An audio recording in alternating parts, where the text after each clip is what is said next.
السلام علیکم، ایک نئی ویڈیو کے ساتھ حاضر ہیں جی۔ یہ میرے پاس 2 ٹن کے چلر ہے، یہ چلر ہے ایک، اور اس کا ٹمپریچر اندر ہم نے 5 رکھا ہوا ہے، یعنی 5 تک۔ اور یہ دوسرا میرے پاس جو ہے یہ فریزر ہے، اس کا ٹمپریچر ہم نے رکھا ہوا ہے -20۔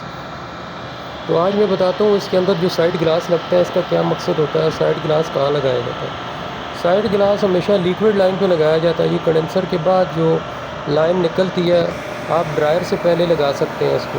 تو یہ اصل میں یہ دکھاتا ہے کہ جی آپ کا سسٹم کے اندر گیس کم ہے، تو وہ دکھائے گا، وہ سفید بلبلے سے نظر آئیں گے، سفید کلر کے بلبلے نظر آئیں گے، گیس کم ہوگی۔ اور اگر گیس آپ کی اس کے اندر تو اس میں نمی ہوگی، کوئی پانی ہوگا، کسی قسم کا کوئی مسئلہ ہوگا تو وہ یلو میں دکھائے گا، یلو کلر میں، یعنی ویٹ ہے، وہ اس میں گیلا ہے، اندر سے اس میں پانی ہے۔ یہ ڈرائر کے اوپر بے باقاعدہ نشانیں لگی ہوتی ہیں، اس کے اندر سائڈ گلاس کے اندر یہ نشان لگے ہوئے ہیں 2 اس کے۔ تو اس کے اوپر آپ سمجھ جائیں گے کہ یہ ہمارے جو ہے اس میں گیس کم ہے، یا جو ہے اس میں گیس میں جو ہے وہ نمی ہے۔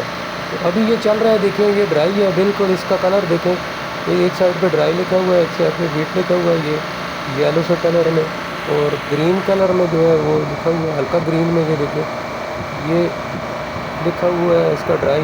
اس کے سینٹر میں جو نشان آ رہا ہے گول سا، اس کے اوپر بھی یہ ہلکا گرین کلر آ رہا ہے، لہٰذا یہ ہماری گیس بالکل صاف ہے، اس میں نمی کچھ نہیں ہے۔ تو یہ اس کو دیکھنے کے لیے ہوتا ہے، چیک کرنے کے لیے ہوتا ہے کہ آیا اس میں نمی ہے کہ نہیں ہے۔ تو اور اس میں گیس کم ہوگی وہ بھی آپ کو بتائے گا۔ تو یہ ابھی چل رہا ہے، ٹھیک چل رہا ہے جی، یہ دیکھیں بالکل صحیح چل رہا ہے، اس میں نہ گیس کی کمی ہے، نہ گیس میں جو ہے پانی ہے۔ السلام علیکم۔